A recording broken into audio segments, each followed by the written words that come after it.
Hi, you're on the Reddit Confessions channel. It was supposed to be a toast. Not a turning point. Not the moment everything started to fall apart. Not the exact second I realized I was invisible in my own life. The guests had quieted. Glasses were raised. Someone had called for silence so Callie, my wife, could say a few words. I was standing near the string lights I'd spent 3 hours hanging, with a dumb smile on my face, thinking maybe this was it, the moment I'd finally feel appreciated. She held up her wine glass and said, "Let's all raise a glass to Elliot, well, I'd say husband, but honestly at this point he's more like my roommate who overplans things." Everyone laughed. I didn't. My smile cracked the way cheap plastic does. Sharp, silent, invisible to everyone else. I looked around, waiting for someone to say, "Ouch, too far," or even give me a pity glance. But they didn't. They laughed louder. I stood there like a decoration, like part of the landscaping, like a tree someone forgot to trim. And as the music picked back up and people returned to their drinks, I stayed frozen. She walked past me, didn't even notice I hadn't moved. 10 minutes later, I was sitting alone in the bathroom with the fan on and the lights off. I could hear laughter through the wall, hers mostly. That high, fake laugh she does when she's trying to impress people. I used to think it was cute. Now it just sounded like static. That wasn't the first time she'd said something like that, but it was the first time I realized. She meant it, not just in the joke. In everything. I was her backup, her placeholder, her comfort zone. I started replaying every little moment over the last year, the time she called me predictable in front of her friends, the time she laughed when I opened up, the way she never posted a single photo of us online anymore, but still had that filtered beach pic with her coworker Devin pinned to her profile. And it hit me. She didn't see me as her partner. She saw me as a convenience, a habit. That party, the one I planned for myself, turned into my quiet funeral.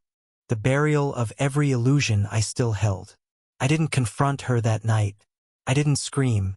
I just smiled through the rest of the party, handed out cake, and told everyone how happy I was to see them. But by the time the last guest left, I had already started packing a bag in my head. Because when your own wife calls you a roommate in front of 30 people, you start to wonder if you ever really lived there to begin with. I didn't leave that night. I didn't shout, cry, or even ask her what she meant. I just cleared empty glasses and waved goodbye to people who had laughed at me like I was part of the punchline. Callie went to bed early, mumbling something about being tired from hosting. And I just sat there in the dark backyard for hours, staring at the half-burned-out lanterns swaying in the wind. Couldn't sleep. I couldn't stop thinking about how easily she said it. More like my roommate. It didn't even sound rehearsed. It was natural, like it had been building in her for months. The next morning, Callie was already out of the house before I came downstairs. She left a sticky note on the fridge. Running errands. Don't forget to call the roofer. No apology. No acknowledgement. Just tasks. Instructions. I read the note 3 times, hoping to find something between the lines, some sign that she regretted what she said. But there was nothing. Just that cold, yellow square staring back at me like a reminder. You don't matter here. I tried to distract myself. Cleaned up from the party, packed up the decorations, even washed the outdoor cushions. But that awful itch wouldn't leave. That gnawing suspicion in my chest. I've always trusted Callie. Blindly, honestly, pathetically. But something had changed. Not just her joke, but the way she looked through me lately, like I was furniture she'd grown bored of. That morning, I did something I had never done in our entire relationship. I went into her car. At first, it was just to grab her cardigan from the back seat, the one she left during the party. But when I opened the passenger side door, a folded piece of paper fell out. It wasn't hidden. It wasn't buried. Just sitting there under the seat like it wanted to be found. A receipt. One from a steakhouse 2 towns over. From 2 nights ago. The total was high. Too high for a solo dinner. There were 2 entrees, 2 desserts, and 3 drinks. Callie doesn't drink whiskey. But one of the charges was exactly that, a double rye neat. My heart dropped into my stomach. I looked closer. The receipt was signed. Not by Callie's name, but by her initials. Not even her full name. Just a lazy C. I know her handwriting. I've seen it on birthday cards, shopping lists, and the notes she used to leave in my lunchbox when we were still sweet with each other. It was hers. There was no denying it. She had dinner with someone. Someone she didn't want me to know about. I sat in the car for a long time, gripping the receipt like it could bleed answers if I held it tight enough. Who was she with? Why didn't she tell me? Was it Devin? The coworker she always insisted was just a friend? Or someone else? Someone I didn't even know to worry about? I didn't confront her that day. I didn't rip into her when she got back. Couldn't. My mind was spinning too fast to form words. So I waited, and watched, and planned. Because whatever was going on, it wasn't just a joke anymore. It was something else. And I was finally ready to stop being the quiet one. Callie came home that afternoon with a smile on her face and a grocery bag in her hand. Like nothing had happened. "They didn't have your oat milk," she said casually, dropping her keys into the bowl by the door. I nodded like I cared. Like that was what I'd been thinking about all day. Not the receipt still burning a hole in my hoodie pocket. She moved around the kitchen with her usual grace, humming some song under her breath, not realizing that every movement she made now looked like theater to me. Was she humming because she was happy to be home? Or happy because someone else had made her feel alive again? I sat at the dining table pretending to scroll my phone. But in my head, I was unraveling 100 moments that didn't make sense before. Like the nights she'd say she was working late but come home with perfect hair and full makeup. Or how she suddenly locked her laptop screen every time she left the room. A new habit. Or the weekend she said she was visiting her sister. But I found a hotel charge on our shared bank account she quickly said was a glitch. I didn't want to be the kind of guy who snoops. But I was already turning into someone I didn't recognize. Someone tired of swallowing doubts and hoping they'd go away. That night, while she was in the shower, I remembered something. Callie used to use an old iPhone to test apps for her marketing job. It was years ago, but she never got rid of it. I asked about it once and she said it was in a drawer somewhere. Dead and useless. Except when I walked into the guest room closet and opened the old craft supply box. There it was, face down under a stack of unused greeting cards and tangled ribbons. I nearly put it back. I nearly closed the lid and convinced myself I was being paranoid. But I didn't. I took it out and pressed the power button. Nothing. I rummaged for the charger that matched the outdated port, and finally, after a full 10 minutes of silent anxiety, the screen lit up with the Apple logo. And then it unlocked. No passcode. Just swiped open like a door that had been left ajar. My hands were trembling. The background photo was old. Us 3 years ago, sitting on the pier during that short trip to Maine. I remember the moment. She'd leaned against me and whispered, "You're my home." Seeing it now felt cruel. I opened messages. Most of the texts were empty. A few promotional messages from ride apps. But then, halfway down the list, a contact with no name, just an emoji. A flame. I tapped it, and there it was. Thread after thread of conversations. Not overly explicit. Nothing someone could screenshot for a scandal. But still, enough. Too much. "Dinner again Tuesday? You're the only thing keeping me sane right now. I wish you'd just say it out loud to him." "Say what?" "That you haven't loved him for years." The messages dated back months. And the last one, from just 3 days ago. "Can't stop thinking about Friday night." To which she replied, "He doesn't suspect anything. He never does." I sat down on the guest bed, the weight of the phone in my hand suddenly unbearable. I stared at that sentence over and over, like reading it again would change the meaning. He doesn't suspect anything. She was right. I didn't. Not until now.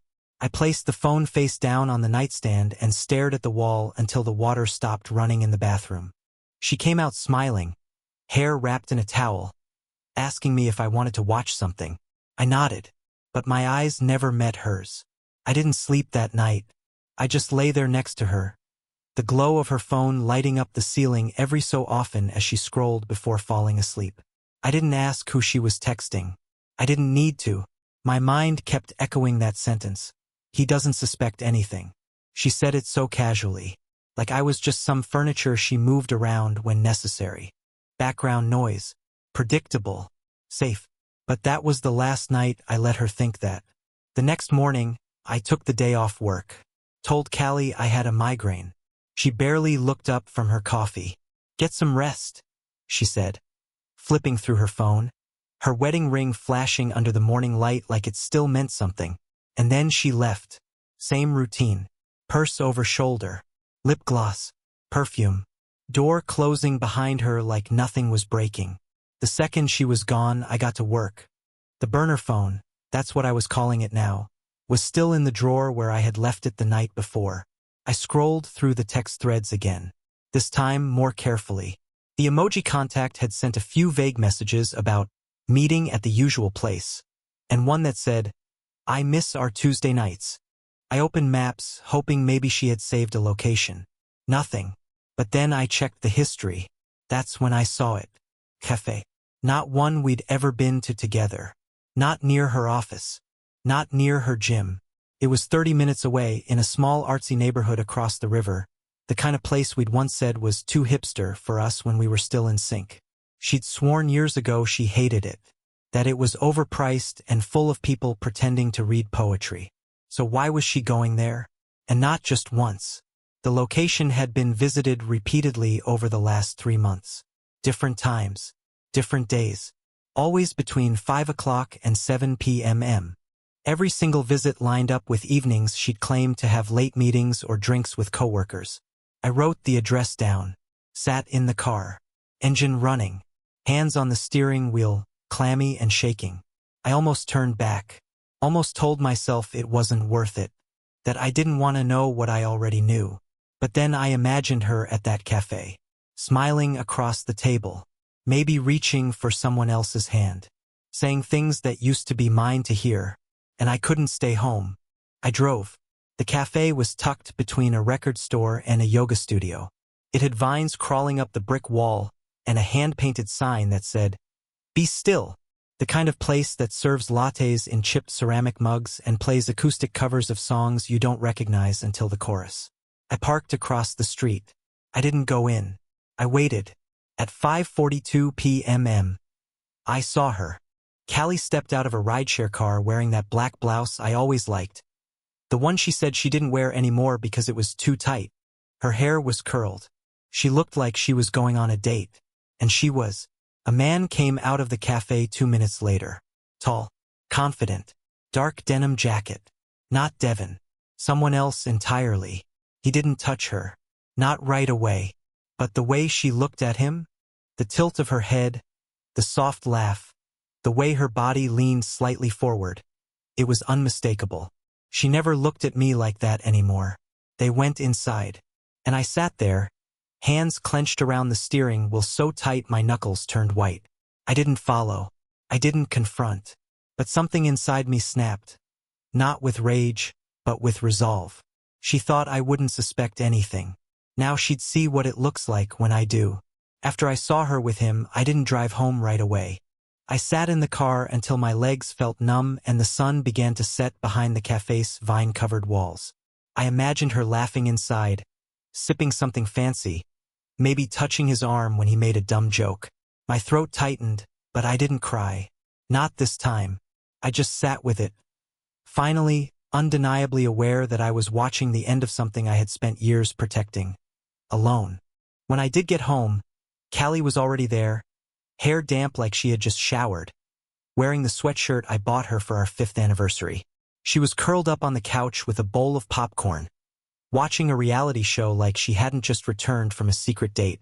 She looked at me and said, "Feel any better?" I nodded, barely managing to swallow the bile rising in my throat. She patted the couch next to her. I mumbled something about needing to answer emails and locked myself in the guest room. The room that was slowly becoming mine. I didn't have a plan. Not a real one. Just this sick need to know more. To see how deep the betrayal went. And part of me, ashamedly, still wanted to find something redeemable. A text that said, "We need to stop." Or, "I can't do this anymore." Something human. Something that would prove she wasn't completely gone. I grabbed the old phone again. The burner. The one she used for him. I had already read the texts. I had already seen enough. But this time I tapped into the iCloud settings. And there it was. She'd forgotten to disable backup. Photos, notes, app data. A full history of her double life waiting to be downloaded. I accessed the synced photos and opened the most recent folder. At first, it was innocent selfies, screenshots of makeup products, a meme or two. Then the tone shifted. There were photos of meals, wine glasses clinking, a blurry photo of the man from the cafe, taken from across the table, his hand halfway toward hers. Another of their intertwined fingers resting on a table napkin. A hotel room mirror selfie where she wore lingerie I'd never seen. One of her smiling into the camera. No wedding ring on her finger. I felt like I was being hollowed out. But it wasn't until I opened the Notes app that the final crack came. There was an entry titled Convo Practice. It was a script, a breakup speech. Not for him. For me. It read, Elliot, I care about you, but I need to be honest. I felt disconnected for years. You're a good person, but we've grown apart. I stayed longer than I should have. I didn't want to hurt you, but I've met someone who makes me feel alive again. She had rehearsed dumping me, had written it like it was some presentation. Bullet points of betrayal. I stared at that note, rereading it over and over until the words blurred. The saddest part wasn't that she planned to leave me. It was that she'd only kept me around because she didn't know how to say it yet. That night, while she slept like nothing was wrong, I opened my laptop, not to confront her, not to expose her, but to open my own new file. It was called Steps, because now I wasn't reacting. I was preparing. It was supposed to be a clean strategy, quiet, untraceable. I was done being blindsided, done pretending not to notice. I wasn't going to smash things or scream or make a scene. I was going to outthink her step by step like the spreadsheet I made. Step 1. Gather proof. Step 2. Make copies. Step 3. Lawyer up before she even suspects a whisper. I thought I was in control. I thought I was ahead. I didn't expect to meet him. It happened completely by accident.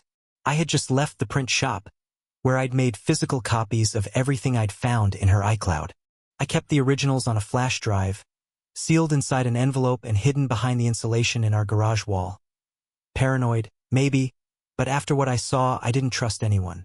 I was walking to my car, flipping through my phone to check off tasks from my list when a voice behind me said, "Excuse me, is this yours?" I turned, and there he was. Denim jacket. That same effortless confidence. Holding the little USB stick I must have dropped, pulling out my keys. He was taller in person. Older than I expected too. Probably mid-40s, a little gray at the temples, the kind of face people describe as distinguished. And he looked right at me, no flicker of recognition, no sign he knew who I was. I should have said nothing, taken the USB and walked away. But something cracked in me the moment I realized this was the man she risked our life for. The man whose name I didn't even know until now. The man she was writing breakup scripts for. I looked him in the eye and said, "Thanks," then held out my hand. "Elliot." He shook it. "Grant," he said, giving a polite smile. "Careless day." I almost laughed. Careless. Yeah. You could say that. We stood there awkwardly for a moment, and I knew I should walk away, but my feet stayed planted.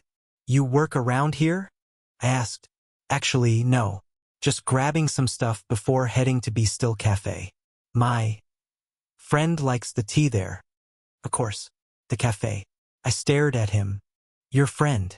You mean Callie?" He flinched, just for a second. Not a big reaction, but enough. The tiny twitch in his brow. The way his smile faltered. I knew then he'd never seen my face before, but he knew my name. And now he was connecting the dots. "I'm her husband," I said, letting the words hang heavy in the air. Grant's mouth opened slightly, but nothing came out. He looked like a man caught mid-step on a rotting floorboard. Finally, he cleared his throat and muttered, "Look, I didn't save it," I said, my voice low and shaky. "I already know. All of it. Every message. Every photo. Every Tuesday night you thought I wouldn't notice. He took a small step back, scanning me, maybe deciding whether I was about to hit him. I wasn't. Honestly, I think I scared him more by staying calm. She said I don't suspect anything. I added. Funny. You're the first part of her plan I actually caught in real life. Grant swallowed. She told me. You were separated. I laughed then. It wasn't loud. Just bitter. You're not the first person she's lied to. A long silence stretched between us. He looked down at the USB in his hand, then handed it to me like it was radioactive. I didn't mean for it to get this far, he said, almost whispering. I took the drive. Yeah, neither did I. And then I turned and walked away. I didn't look back. When I got in the car, I didn't cry. I didn't scream. I just sat there, breathing like someone who'd been underwater for too long. He was real now. Not just a ghost in her messages. Not just a figure in blurry photos. He was flesh and blood, and he knew who I was.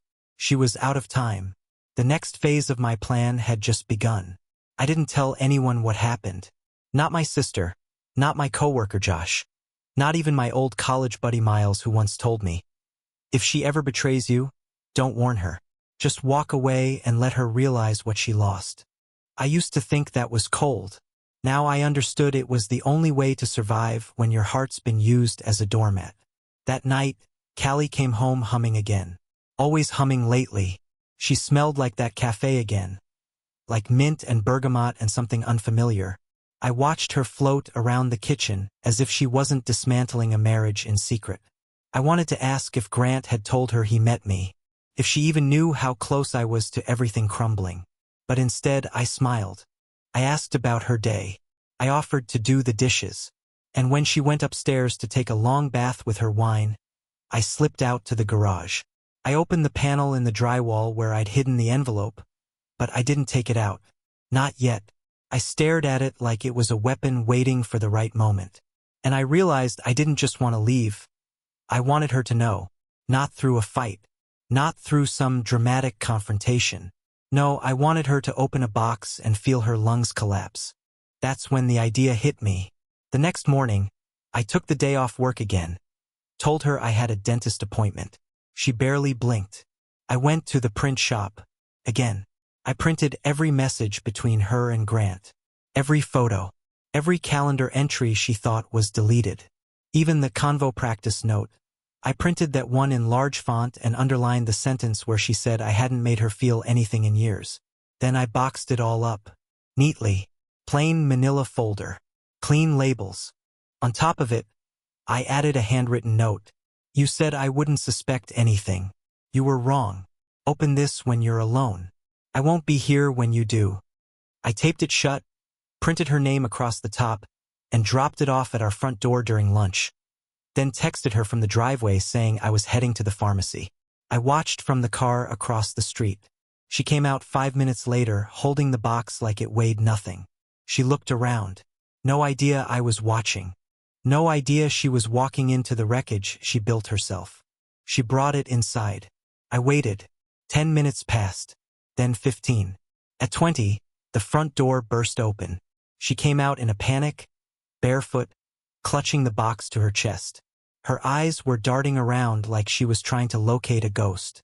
She stood in the middle of the yard, phone in one hand, scanning the street, spinning in place like someone who just realized they weren't safe in their own story. She tried calling. I let it ring. Then again. I silenced it. And that's when I saw her fall to her knees in the grass, hands covering her face. I should have felt triumphant. Instead, I felt hollow. Like everything I'd waited for had arrived, and still didn't fix what she broke in me. I started the car. I didn't drive home. I didn't even drive to work. I drove to the one place she never wanted to go. My parents' cabin by the lake. The one she always said was too remote, too quiet, too boring. It was perfect, because now silence was all I had left. And maybe, for the first time, it would finally be enough. I stayed at the cabin for 4 days. No reception. No noise. Just me, a coffee pot, a notebook, and silence that finally didn't feel like punishment. I expected to feel free, or at least angry, But what I felt most was tired, like I'd been holding up a house made of glass. And now that it had shattered, I was just sitting in the ruins, wondering why I tried so hard to keep it whole. Callie called, over and over. I ignored her. She texted things like, "We need to talk," and "It's not what you think." And finally, "Please, I'm scared." That last one made me pause.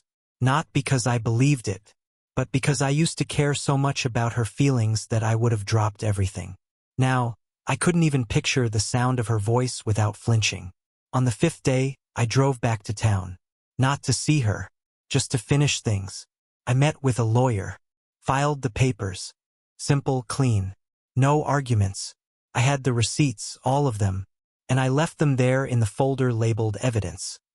Not because I needed revenge, but because I needed closure. That night, I finally agreed to meet Callie at the house, our house, for one conversation. She looked like she hadn't slept in days. Hair tied up, eyes swollen, makeup tried and failed to hide it.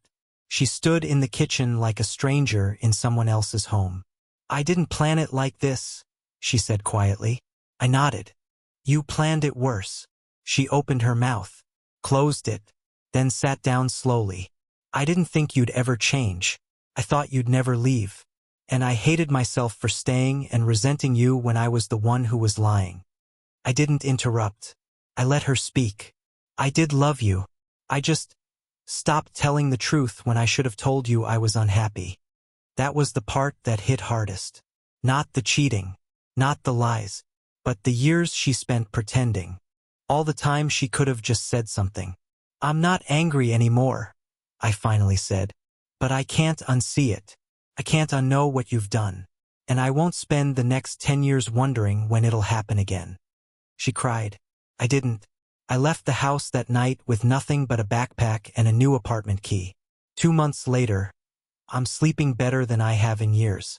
I go on long walks. I journal. I started painting badly, but it makes me laugh. I even went on my first awkward coffee date with someone who didn't compare me to a roommate. I'm not healed, but I'm healing, and that's more than I thought I'd ever say. Thanks for staying with me through all parts of this journey. If you were in my shoes, what moment would have broken you the most? The joke at the party, the burner phone, or the final confrontation? Let us know in the comments below. And remember, sometimes walking away isn't weakness. It's the loudest kind of strength. You're watching Reddit Confessions. Don't forget to like, subscribe, and share your thoughts.